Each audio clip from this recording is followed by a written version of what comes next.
La parole est à Monsieur Bruno Retailleau pour le groupe Les Républicains, auteur de la proposition de résolution, pour 10 minutes.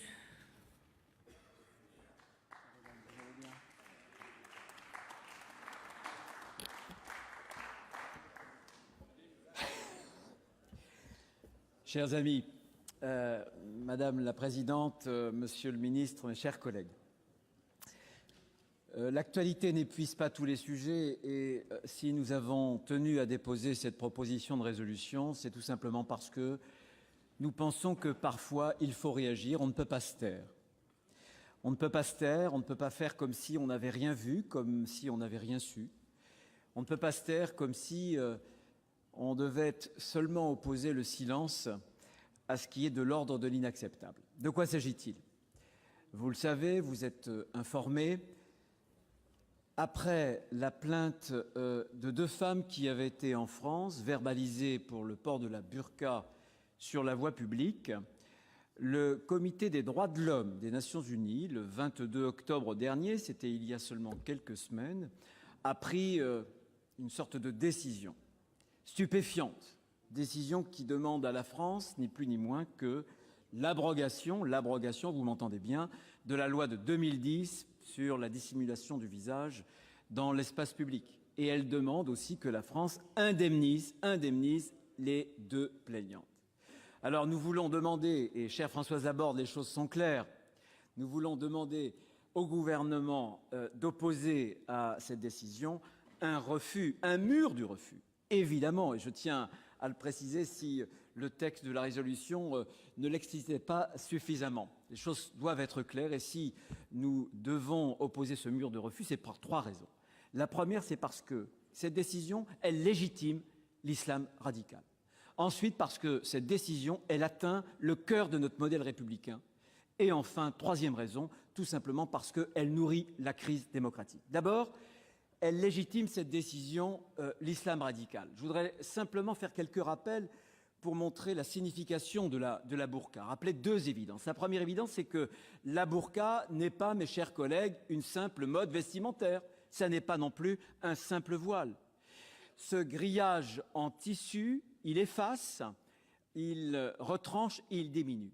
Il efface parce qu'il fait disparaître l'identité, l'individualité des femmes. Il les efface de l'espace public. Il les retranche ensuite.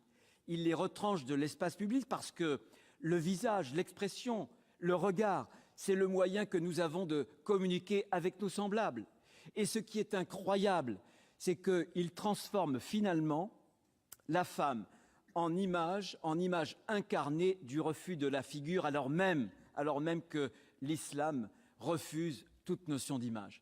Et puis enfin, non seulement il efface, non seulement il retranche, mais surtout il diminue parce qu'il veut diminuer et surtout placer la femme dans un rôle, dans un rang de diminution, c'est-à-dire inférieur, et surtout signaler à tous ostensiblement dans l'espace public cette diminution du rang, cette infériorité aux passants, et c'est inacceptable. Et permettez-moi de dire que penser qu'un comité des droits de l'homme se sert des droits de l'homme pour diminuer les droits de la femme, les bras doivent nous en tomber, évidemment.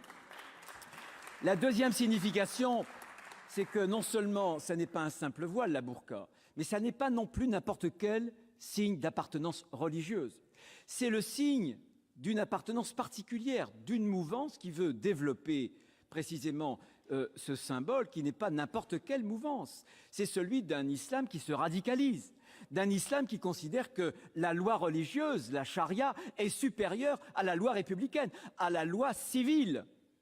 C'est le symbole aussi de cet islam qui considère la burqa comme un étendard, l'étendard d'une contre-société. Parce que l'objectif de ce radicalisme-là, c'est de séparer nos compatriotes musulmans de tout le reste des Français, quelles que soient leurs origines et évidemment leur profession, qu'ils croient au ciel ou qu'ils n'y croient pas. Et on ne doit pas l'accepter. Qu'une instance internationale donne sa caution, là encore, c'est inadmissible. Première raison, l'islam radical. Et je crois, pour compléter cette raison, d'ailleurs, c'est que nous avons deux fronts, monsieur le ministre, vous le savez très bien. Nous avons un front de haute intensité qui est le terrorisme, mais ce front de haute intensité, il se nourrit aussi sur un terreau, les frérots salafistes, d'une idéologie justement qui l'alimente dans un certain nombre de consciences. Et puis, deuxième raison, il atteint bien sûr, cette décision, elle atteint le cœur de notre modèle républicain. D'abord, elle s'oppose à nos valeurs. La valeur de l'égalité de l'homme et de la femme, c'est-à-dire la valeur de la dignité humaine. C'est aussi la valeur de l'universalité de la loi, cette valeur qui fait que, aussi, nous avons en France une communauté civique, une amitié civique. Notre fraternité à nous, ça n'est pas une fraternité d'ordre religieuse, c'est une fraternité civique. Et aucune de nos communautés, religieuses ou non, ne saurait s'inscrire à l'intérieur d'un cercle de feu pour se retrancher, pour se séparer de l'ensemble de la communauté nationale. Je disais qu'elle atteint évidemment le cœur du modèle républicain et je voudrais simplement faire une brève démonstration parce que je pense que le temps est venu de dénoncer le cadre idéologique dans lequel s'enferment un certain nombre d'institutions internationales. Ces institutions internationales, et c'est le cas du Comité des droits de l'homme, se servent d'une rhétorique, de la rhétorique des droits de l'homme, pour développer une conception radicale de l'individualisme et du multiculturalisme. Au nom, en réalité, d'une sorte d'exaltation libérale, libertaire de la liberté, on retourne cette liberté, cette conception-là, contre l'individu, contre la personne et contre la collectivité. Contre l'individu, on le voit pour la femme, qui est ravalée à un rang inférieur, contre la collectivité aussi, bien évidemment, parce que notre source du droit républicain, c'est l'universalité.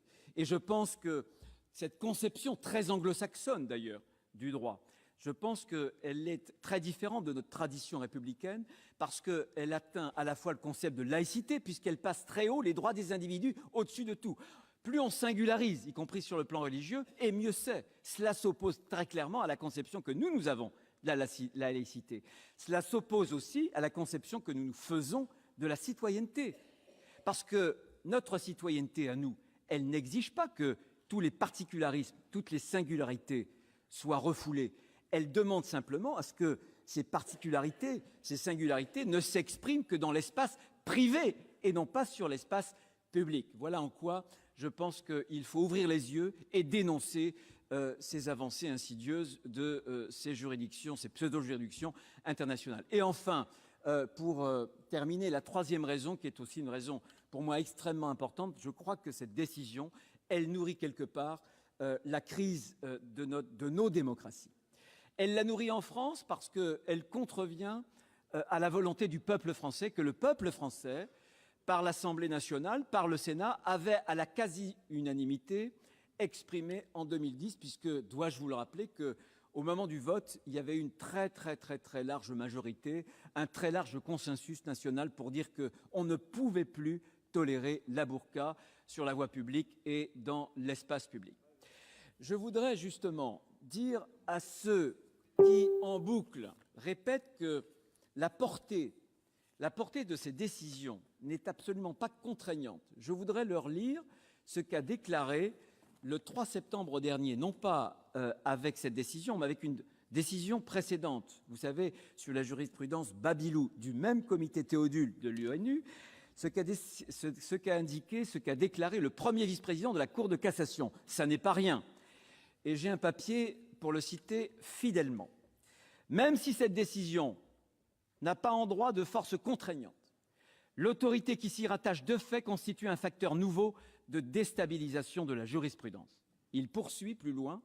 En réalité, ce phénomène d'internationalisation appelle la culture judiciaire et juridique française à entrer en synthèse avec la culture anglo-saxonne. Ce n'est pas moi qui le dis, c'est le premier président de la Cour de cassation. Monsieur le ministre, si je dis faux, vous me démentirez, mais j'attends qu'on me démentisse. Ces propos sont absolument exacts. Donc voyez bien que cette force contraignante, elle est insidieuse.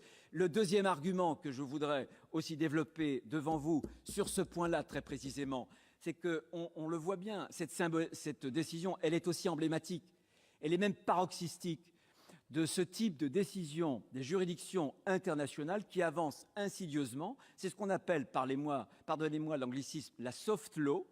C'est une zone grise, c'est un droit jurisprudentiel qui s'oppose en réalité à la démocratie nationale. Et on voit bien en France avec la crise des Gilets jaunes, mais aussi en Europe, au Brésil, aux États-Unis, en Angleterre avec le Brexit, la crise, les insurrections électorales.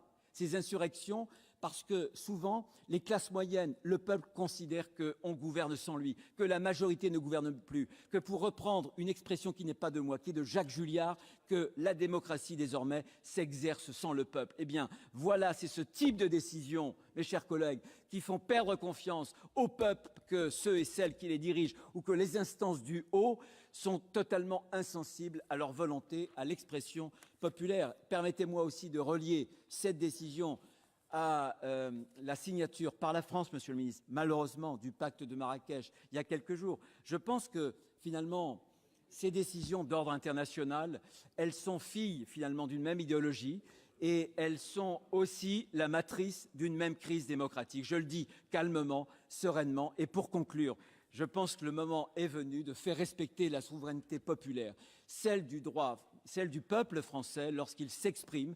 On n'a pas le droit de le bafouer. C'est une question qui est importante. Elle vise nos valeurs, les valeurs républicaines. Ce sont celles aussi qui fondent le socle, je crois, de notre civilisation. Merci de votre attention.